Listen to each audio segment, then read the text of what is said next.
औज़ुबिल्लाहिमिनश्शैतानिर्रजीम बिस्मिल्लाहिर्रहमानिर्रहीम। शुरू अल्लाह के पाक नाम से जो बड़ा मेहरबान और नहायत रहम वाला है। अस्सलाम वालेकुम फ्रेंड्स, कैसे हैं आप सब? उम्मीद है आप सब ठीक ठाक होंगे। वेलकम है आपका मेरे चैनल कुकिंग विद मुस्कान पे।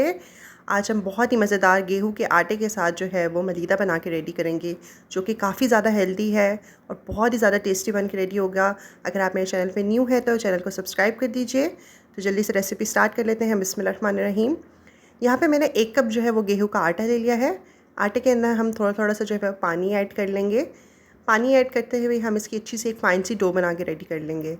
अच्छा जी, इस स्टेज के ऊपर अगर आप चाहते हैं तो आप इसके अंदर थोड़ा सा नमक ऐड कर दें, और जैसे हम रेगुलर रूटीन में जो आटा गूंदते हैं वैसे ही हमने इसकी जो है वो डो बना के आटा गूंद के रेडी कर लेना है। यहाँ पे तकरीबन 4 से 5 मिनट लगेंगे और हमारी जो आटे की डो है वो बन के रेडी हो जाएगी। हल्का सा हम इसको थोड़ा सा गूंद लेंगे ताकि अच्छा सा ये बन के रेडी हो जाए। तो जी यहाँ पे मैंने इसको अच्छे से गूंद लिया है। अब जो है हम इसको थोड़ा सा रेस्ट दे देंगे। तकरीबन मैं इसको 20 मिनट के लिए छोड़ दूँगी। इसी तरह उससे ये होगा कि रोटी बहुत ही ज़्यादा सॉफ्ट बनेगी और पेड़े भी जो है वो ईज़िली बन के रेडी हो जाएंगे। तो 20 मिनट के बाद आपने क्या करना है, इसको जो है वो 3 पोर्शंस में डिवाइड कर लेना है। यानी कि हम इस आटे के जो है वो 3 पेड़े बना के रेडी कर लेंगे। अच्छा जी, यहाँ पे मैं इसके 3 पेड़े बनाऊँगी। हमने बहुत ज़्यादा पतली रोटी नहीं बनानी, क्योंकि उससे ये होता है कि रोटी जो है वो ड्राई हो जाती है। यहाँ पे मैंने इसको 3 हिस्सों में डिवाइड कर लिया है। इसको पेड़े बनानी है। इसको भी हम 5 मिनट के लिए रेस्ट दे देंगे। उसके बाद हमने क्या करना है, एक एक पेड़ा ले लेना है और उसको रोटी की तरह अच्छे से हमने स्प्रेड कर लेना है और उसके बाद हमने इसको बेल लेना है। जिससे कि सिंपली हम पराठे का जो पेड़ा है वो बनाते हैं, इसको भी हम बिल्कुल इसी तरह बना लेंगे। हल्का से मैं हाथों से इसको प्रेस कर रही हूँ। उसके बाद जो है हम इसको बेल लेंगे थोड़ा सा, ताकि हम इस पर जब घी लगाएं तो इवनली हर जगह पे अच्छे से स्प्रेड हो जाए। अच्छा जी, यहाँ पे आप चाहते हैं तो आप इसका पेड़ा किसी भी शेप का बना सकते हैं, गोल बना सकते हैं। मैं यहाँ पे जो है वो स्क्वायर शेप का बना रही हूँ। इसको इस तरह से बेलने के बाद हम यहाँ पे 1 टेबलस्पून जो है वो देसी घी का यूज़ कर रहे हैं। क्योंकि मैं यहाँ पे हेल्दी वे में बना रही हूँ, इसलिए मैं यहाँ पे जो है वो प्योर देसी घी यूज़ कर रही हूँ। लेकिन अगर आपके पास देसी घी अवेलेबल नहीं है तो आप नॉर्मल जो घर में घी होता है वो भी यूज़ कर सकते हैं। देसी घी से क्या होता है कि मलीदे की जो खुशबू है वो और ज़्यादा ही बहुत ही अच्छी आती है, क्योंकि देसी घी की अपनी खुशबू बहुत ज़्यादा अच्छी होती है। उसके बाद हम थोड़ा सा इसके बाद आटा डस्ट कर लेंगे और हम इस तरह से इसको फ़ोल्ड कर लेंगे स्क्वायर शेप में दोनों साइड से, और इसको हम दोबारा से इस तरह टर्न कर लेंगे और ये हमारा जो है वो पेड़ा बन के रेडी हो जाएगा। तो जी इसके बाद हम क्या करेंगे, इसको दोबारा से बेल लेंगे। थोड़ा सा आप खुशका लगा लें, खुशका लगा के आप इसको दोबारा से बेलें जैसे कि हम रोटी बनाते हैं। अच्छा जी, इस स्टेज पे जब आप इसको बेलेंगे तो आपने इसको बहुत ज़्यादा पतला नहीं बेलना कि हम जैसे नॉर्मल रोटी बनाते हैं। आपने इसको थोड़ा थोड़ा सा मोटा रखना है, क्योंकि इससे जो हमारी चूरी है, मलीदा है, बन के रेडी होगा वो बहुत ही अच्छा और सॉफ्ट बन के रेडी होगा। पैन को मैंने अच्छे से गर्म कर लिया है। गर्म करने के बाद आपने रोटी को इसके ऊपर ऐड कर देना है और इसको एक तरफ से सेक लगने देना है। जब एक तरफ से अच्छे से सेक लग जाए तो आपने इसकी साइड पलटा देनी है और उसके बाद भी हम इसके ऊपर जो है वो देसी घी अप्लाई कर देंगे।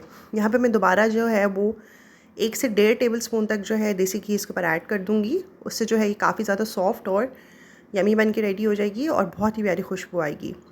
अगेन मैंने इसके ऊपर देसी घी अप्लाई किया है। अब हम इसको दोनों साइड से उलट पलट करके जो है वो पका लेंगे, जब तक कि जो है वो रोटी अच्छे से सेक के पक ना जाए। और आप सब मेरी ये वीडियो किस कंट्री या सिटी से वॉच कर रहे हैं मुझे कमेंट बॉक्स में ज़रूर बताएं। अगर चैनल पे न्यू है तो चैनल को सब्सक्राइब कर दीजिए, और अगर रेसिपी पसंद आ रही है तो रेसिपी को लाइक भी कर दीजिए।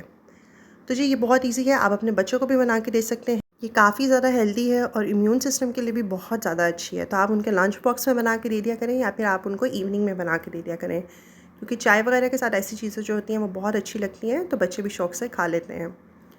तो जी यहाँ पे जो है रोटी अच्छे से सेक ली है मैंने, दोनों साइड से पक गई है। अब हम इसको सिंपली क्या करेंगे, डिश आउट कर लेंगे। जिसके अंदर भी आपने मलीदा बनाना है, किसी कुनाली में ले लें या फिर परात में ले लें या प्लेट में ले लें। उसके बाद मैंने यहाँ पे ग्लव्स पहन लिए हैं, क्योंकि मैं इसको हाथों की मदद से ही तोड़ूंगी और इसकी चूरी बना लूँगी। अगर आप चाहें, अगर आप हाथों से नहीं तोड़ना चाहते तो फिर आप इसको ग्राइंडर के अंदर जो है वो हल्का सा जो है ग्राइंड कर लें, फ़ाइन सा। आप इसका पाउडर तो ना बनाएं, लेकिन हल्का हल्का सा इसको ग्राइंड कर लें तो ये तब भी मलीदा बन जाएगा। यहाँ पे मैंने रोटी को जो है काफ़ी हद तक तोड़ लिया है। उसके बाद मैं इसके अंदर गुड़ ऐड कर लूँगी। तकरीबन मैंने इस 1 कप आटे के अंदर जो है वो तकरीबन 1/4 कप गुड़ ऐड किया है, लेकिन आप अपने टेस्ट के अकॉर्डिंग कम या ज़्यादा कर सकते हैं, जितना भी मीठा आप ज़्यादा खाना पसंद करते हैं या कम। हाथों की मदद से इसको साथ साथ हम तोड़ते जाएंगे, क्योंकि अगर ये ठंडी हो गई तो फिर ये इसकी जो चूरी है वो सही से नहीं बनेगी। इसलिए हमें इसको जो है वो फटाफट गरम गरम ही जो है वो तोड़ना होगा। हल्का हल्का सा आप हाथों के साथ इसको मसलते रहें। तो ये जितनी गर्म होती है तो इसलिए ये जल्दी से भी टूट जाती है, लेकिन अगर ये ठंडी होगी तो ये ड्राई हो जाएगी, इसलिए आपने ये काम जल्दी जल्दी करना है। उसके बाद मैं इसके ऊपर जो है वो 2 से 3 टेबलस्पून देसी घी का गर्म करके ऐड कर रही हूँ। उससे ये होगा कि मलीदा काफ़ी ज़्यादा सॉफ्ट रहेगा। तो जी इसके साथ साथ ही मैं इसके अंदर गुड़ थोड़ा सा और ऐड किया है मैंने, यानी कि टोटल मैंने इसके अंदर 1/4 कप गुड़ ऐड किया है, लेकिन आप अपनी मर्ज़ी से कम या ज़्यादा कर सकते हैं। उसके बाद मैं इसके अंदर कुछ नट्स ऐड कर रही हूँ। यहाँ पे मैंने बादाम, पिस्ता, काजू एंड जो है वो किशमिश ऐड कर रही हूँ। आप अपनी मर्ज़ी के जो आपके फेवरेट नट्स हैं आप उनको ऐड कर सकते हैं। इनको मैंने हल्का हल्का सा जो है वो चॉप कर लिया है। उसके बाद हम इसके अंदर ऐड कर देंगे और इसके बाद इसकी हम मिक्सिंग कर लेंगे। नट से जो है काफ़ी ज़्यादा अच्छा फ्लेवर आता है और सेम साइड ये काफ़ी हेल्दी हो जाती है। तो जी बस सब सिंपली हमारा जो मलीदा है वो बन के रेडी हो गया है। सो आई एम श्योर आपको मेरी रेसिपी ज़रूर पसंद आई होगी। अगर आप सबको मेरी रेसिपी पसंद आई है तो मेरे चैनल को सब्सक्राइब कर दीजिए, बेल आइकन को प्रेस कर दें ताकि आपको मेरी हर न्यू वीडियो की नोटिफिकेशन मिलती रहे। इस वीडियो को लाइक करें, इसको शेयर करें, इस पर कमेंट करें।